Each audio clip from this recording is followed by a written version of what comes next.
안녕하세요. 가사 언박싱의 노종원 변호사입니다. 요즘 상속 관련 범죄들이 굉장히 많이 주위에서 일어나고 있습니다. 제가 상담을 하다 보면은 고인께서 사망하시기 전에 재산이 많이 인출됐다, 그리고 부동산이 증여됐다, 이상한 유언장이 작성이 됐는데 도저히 고인께서 평소에 말씀하셨던 내용이랑은 전혀 다르다라는 상담을 굉장히 많이 받고 있습니다. 특히 고인께서 사망하시기 거의 직전에 가까운 한 달 전 내지 2달 전에 이런 상황들이 많이 발생하고 있는데요. 그런 유형과 그 해결책에 대해서 알아보도록 하겠습니다.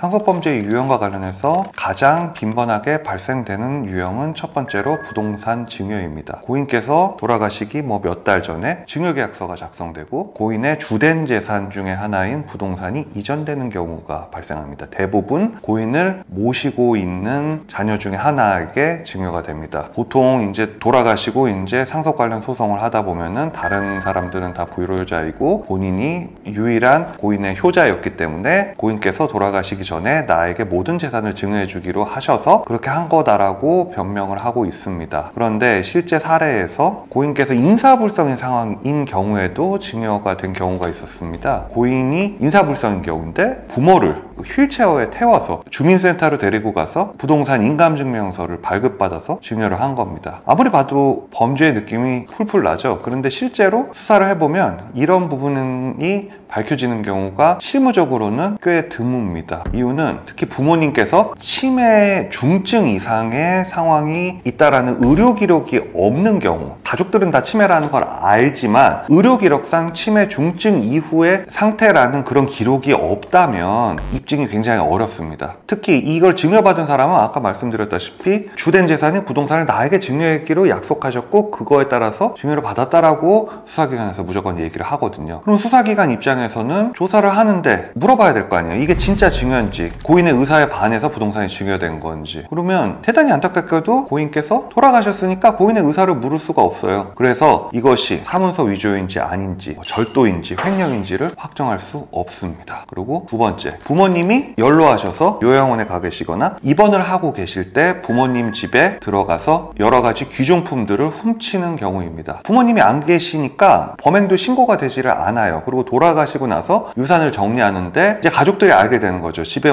굉장히 좋은 도자기나 보석이나 그림, 귀중품들이 있는 경우 그게 없는 거예요. 그러니까 경찰에 신고를 해도 찾을 수가 없습니다. CCTV 기간이 넘었거나. 그리고 가족들끼리 이것을 누가 갖고 갔는지에 대한 심증은 있어도 심증만으로는 처벌할 수 없거든요. 그래서 요즘 많이 발생하는 유형 중에 하나는 고인께서 돌아가시기 직전 또는 돌아가신 직후에 고인의 집에 문을 열고 들어가서 각종 귀중품을 모두 갖고 가는 가족들이 굉장히 많습니다. 이제 친족상돌의 위헌으로 인해서 이를 수사하고 처벌할 수 있는 길이 열리긴 했지만 여전히 실무적으로는 이거를 찾기는 매우 어렵습니다. 어떤 물건이 도난되었는지, 누가 가져갔는지 CCTV가 없으면 확인하기가 매우 어렵습니다. 실제로 제가 맡았던 상속사건 중에서 부모님이 거의 준재벌급에 해당하는 부자가 있으셨어요. 그런데 부모님이 돌아가시자마자 장남이 그 집에 문을 열고 들어가서 금고 열쇠공을 대동한 다음에 금고를 다 따서 그 안에 있는 금이라든지 귀중품, 달러 같은 것들을 모두 가지고 나간 사안이 있었습니다. 나머지 유가족들은 경찰에 신고했지만 결국은 그것이 밝혀지지 않았고 결국은 법적으로는 장남은 아무것도 가져가지 않은 것이 돼버렸죠. 그리고 이것은 상속 재산인지 아닌지도 특정되기 되게 어렵습니다. 부동산이나 예금 같은 경우는 어떤 공식적인 자료로 남아있기 때문에, 예를 들어 등기부등본이라든지 예금 계좌 내역서라는 게 남아있기 때문에 상속 재산을 분할할 때 파악되기 쉽지만 그림이나 귀중품, 달러, 금 같은 경우는 법원에서도 이것이 고인의 상속 재산이라는 거를 실무적으로 인정하기가 굉장히 어렵습니다. 그게 없다라고 주장해버리면은 그게 원래부터 있었다라는 거를 입증하기는 굉장히 어렵지 않습니까? 옛날에 그게 사진을 찍어 놨다 하더라도 그게 없어졌는데 그게 팔렸는지 가족 중에 한 명이 범죄로 절도를 해갔는지 알 수가 없기 때문에 실무적으로 동산이 상속재산 분할 목록에 들어가는 경우는 등록될 수 있는 동산들이 예를 들어 자동차 같은 경우들을 제외하고는 이것이 상속재산의 재산 목록으로 기입되는 경우가 드뭅니다. 그래서 이런 재산들을 탈취하기 위한 눈치 작전들이 요즘은 또 왕왕 많이 발생하고 있습니다. 이런 부분을 해결하기 위해서 여러 가지 고민들이 있습니다. 그리고 그리고 상속범죄 유형 중에 또 빈번하게 발생하는 유형들은 재산 인출입니다. 요즘 보면은 ATM기가 있기 때문에 부모님이 입원해 계시고 연로하셔서 거동이 불편하실 때 그 통장이랑 비밀번호만 갖고 가게 되면은 그냥 ATM에서 막 인출을 하더라도 이 사람이 인출했는지 안 했는지 알기도 굉장히 어렵습니다. ATM 기기에 CCTV에 이런 광경들이 찍히긴 하는데 실무적으로 그냥 부모님 뭐 치료비 때문에 뽑았다, 부모님이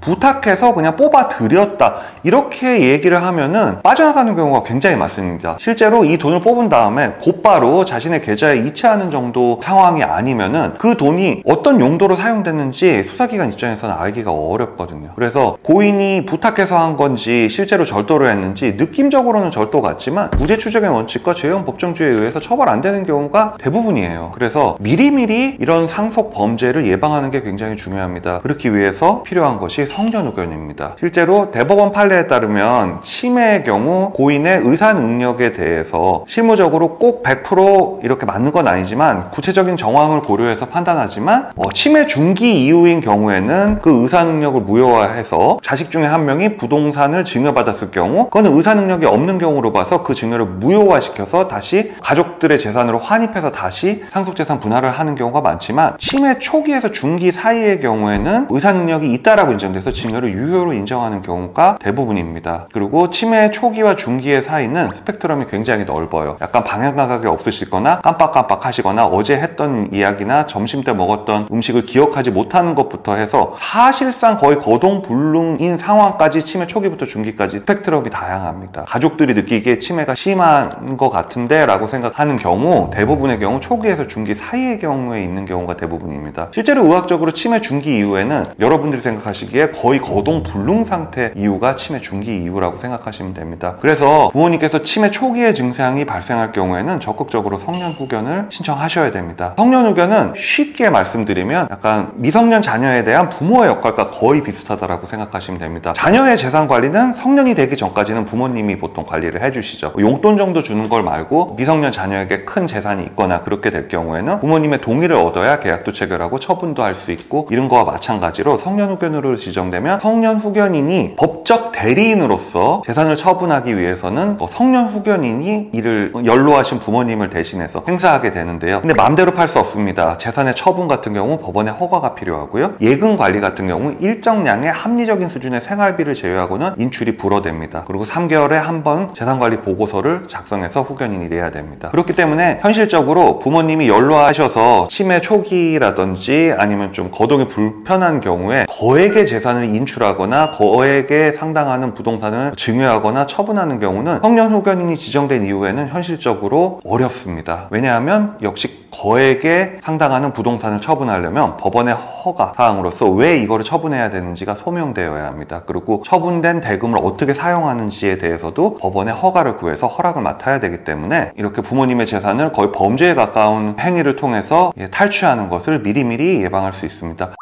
하지만 현재 성년후견에 대한 활용도는 옛날보다 좀 증가하긴 했지만 그렇게 한국 사회에서 많이 활용되는 부분은 아닙니다. 왜냐하면 부모님께서 거동이 완전 불가능한 정도가 아니라 좀 거동이 불편하신 상황에서 성년후견을 신청한다라고 하면 부모님의 반발, 그리고 나 이제 늙었다고 너네들 무시하는 거냐, 이런 류의 반발도 굉장히 많고, 그리고 성년후견인으로 가족 중에 누가 지정될 것인가에 대한 싸움도 굉장히 치열하게 벌어집니다. 서로 재산이 특히 많으신 분들 같은 경우는 본인이 성년후견인이 지정되려고 굉장히 치열하게 다툼이 있는 경우도 많기 때문입니다. 하지만 누가 되든지 간에 좀 범죄에 노출되는 것보다는 성년후견을 그냥 신청하시는 게 훨씬 유리합니다. 그러면 만약에 성년후견인에 대한 그 가족 간의 협의가 안 될 경우 법원이 선정한 성년후견인을 통해서 성년후견을 할 수 있는데요. 가정법원에 성년후견 보수표가 있습니다. 이거에 따라서 비용이 지출이 됩니다. 여기 보면은 부모님의 재산이 1억 원 이하일 때는 기본 보수가 20만 원에서 100억 이상일 경우에는 월 130만 원 가량이 되는 경우가 가정법원의 기준입니다. 근데 더 난이도가 높으면 보수가 좀 더 상향될 수도 있고요. 근데 이제 가족이 아닌 외부인이 성년후견인을 맡게 될 경우에는 이 가족 재산에서 외부 사람들한테 돈이 어떻게 보면 상당량 매월 지출된다라는 그 아까움이라고 하죠. 아까움 때문에 또 성년후견인을 지정하지 않는 경우가 되게 많고, 그러다 보니까 아예 성년후견을